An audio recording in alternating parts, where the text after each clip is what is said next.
ओम शांति। इंद्रियों को कैसे काबू करें। हमारी जो भी इंद्रियां हैं, चाहे सूक्ष्म हैं चाहे स्थूल हैं, कर्म इंद्रियां हमारी तब ही कंट्रोल में रह सकती हैं जितना जितना हम संयम और नियम को अपने जीवन में पालन करेंगे, एक परमात्मा पिता को ही याद करेंगे और अपने मन को अच्छे विचारों का अभ्यास देंगे। हमें अपने मन और बुद्धि को बिजी रखना होगा ताकि हमारी बुद्धि और मन कहीं और तरफ ना भागे। मन को एक छोटा बच्चा समझो और जैसे एक छोटे बच्चे को हम बहलाते हैं, फुसलाते हैं, कुछ चीज़ों को भी उसको देते हैं ताकि वो इधर उधर ना जाए, क्योंकि छोटा बच्चा क्या करता है, कभी धूप में चला जाता है, कभी पानी में, कभी मिट्टी में, तो बार बार उसको बहलाना पड़ता है। कुछ चीज़ों को भी उसको देते हैं ताकि वो इधर उधर ना जाए, उन्हीं के साथ खेलता रहे।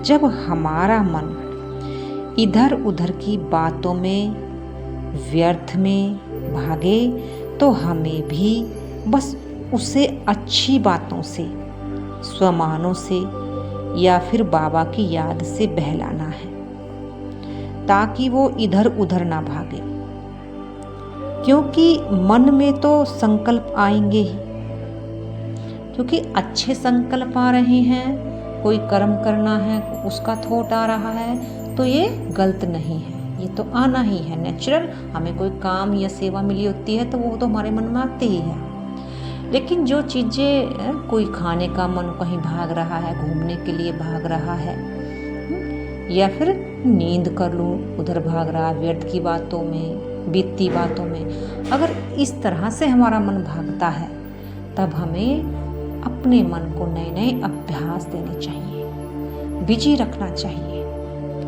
हमें अगर कर्म करने के थॉट्स आ रहे हैं वो तो ठीक है, कर्म तो करना है, लेकिन हमें कर्म के थॉट्स आए और हमें तुरंत ही वो कर्म कर लेना चाहिए।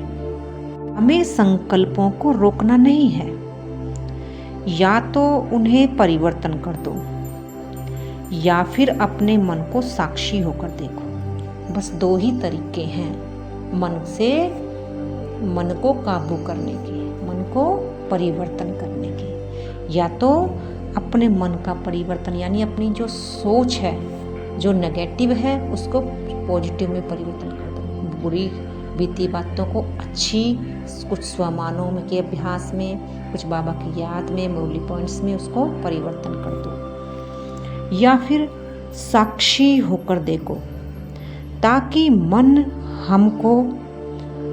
आपको हलचल में ना लाए।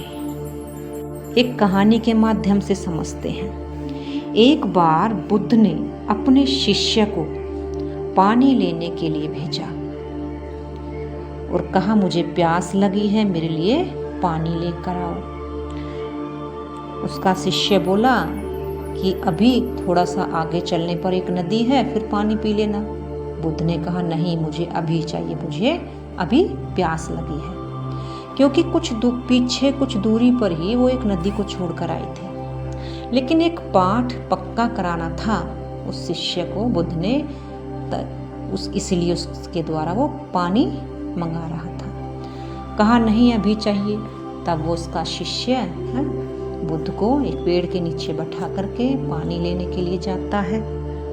वो पानी लेने के लिए चला जाता है। जैसे ही वो नदी के पास पहुंचता है तो वो देखता है कुछ घोड़े और रथ उस पानी में के बीच से निकल कर जा रहे हैं। जब वो निकल जाते हैं, फिर उसके बाद वो एक बोतल में पानी भरने की प्रयास करता है, लेकिन क्या देखता है कि कुछ सड़े हुए पत्ते, गंध, मिट्टी, वो हरी हरी सी, वो काई सी, वो पानी के ऊपर आ गई और पानी पीने योग्य बिल्कुल भी नहीं है। मतलब सब प्रकार का गंध जो नीचे बैठा हुआ था वो सभी ऊपर आ गया उठकर। तो वो सोचता है अभी मैं ये पानी बुद्ध को कैसे पिलाऊं। वो फिर ऐसे ही बिना पानी लिए चला जाता है तो बुद्ध कहता है कि पिलाओ पानी।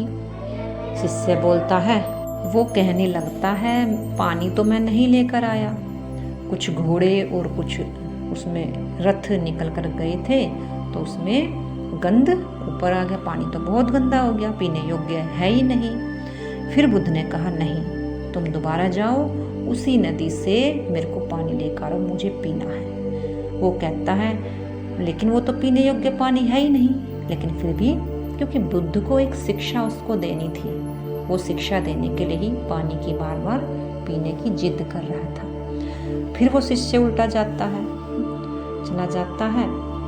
फिर वो क्या देखता है कि पानी बिल्कुल साफ हो गया। जितना भी गंध, जितना भी पत्ते नीचे से उठकर ऊपर आए थे वो सारे क्या हो गए, बिल्कुल नीचे शांत बैठ गए। और उसने बड़े आराम से उस बोतल को वहां से भर लिया। जैसे ही वो लेकर बुद्ध के पास पहुंचा तो बुद्ध कहता है, अरे तुमने तो कहा था कि पानी तो पीने योग्य भी नहीं है, लेकिन ये पानी तो बहुत साफ है। बोला नहीं, जिस समय वो घोड़े और रथ निकल कर गए थे उस समय ये पानी पीने योग्य बिल्कुल भी नहीं था। लेकिन जैसे ही मैं यहाँ आया इतने ही समय में वो पानी का जो भी गंध था वो सब नीचे बैठ गया।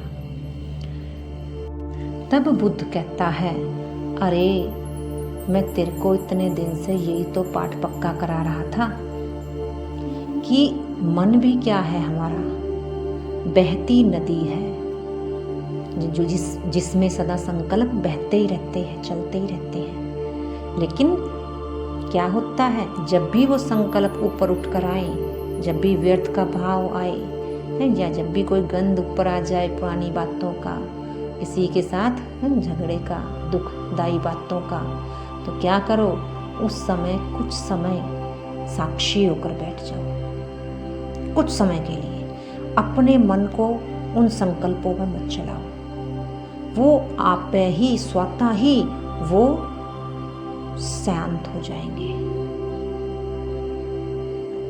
तुम्हें कुछ करने की जरूरत भी नहीं पड़ेगी, तुम्हारा मन आप ही शांत होने लगेगा।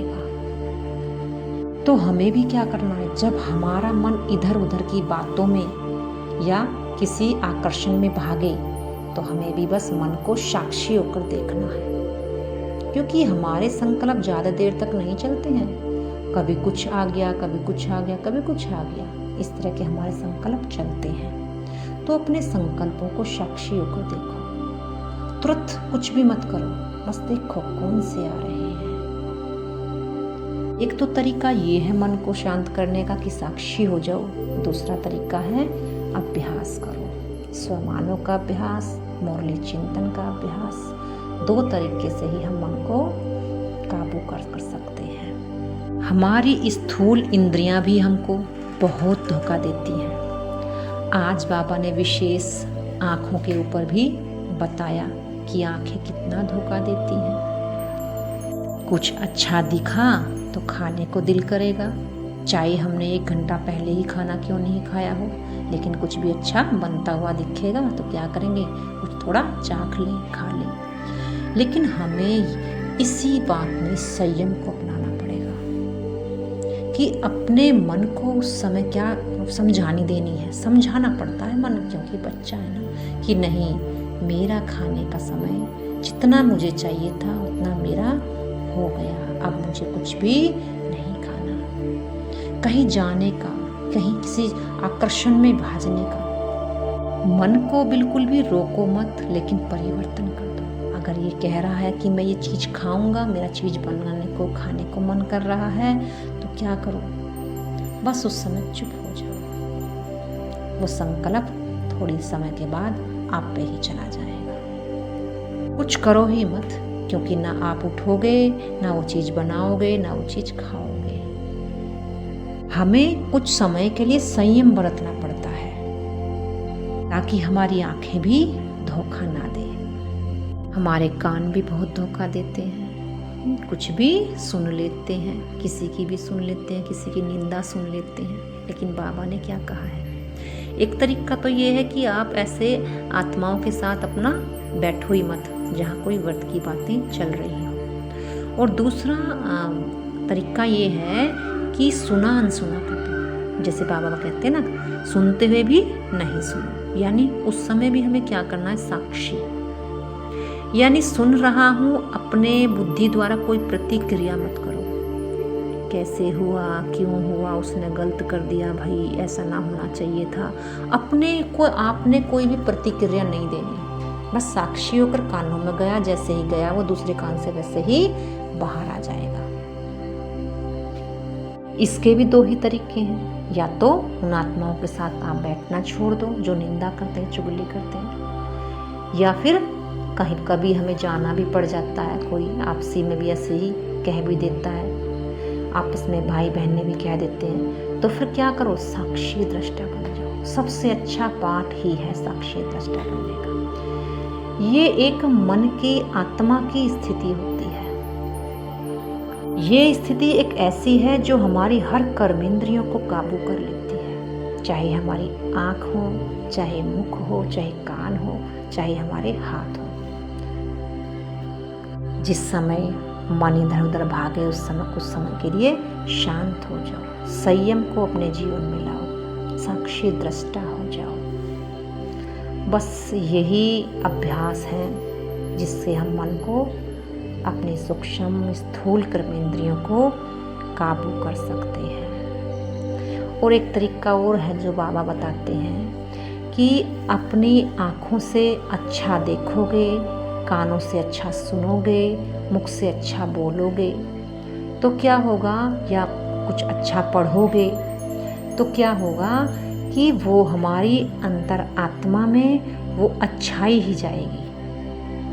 तो हमारा आकर्षण बाहर की चीज़ों से दूर हटने लगेगा। इसमें बहुत मेहनत है, इंद्रियों को काबू करने में बहुत पुरुषार्थ करना पड़ता है, लेकिन जो मेहनत करता है बाबा भी उसकी मदद करते हैं। अच्छा, ओम शांति।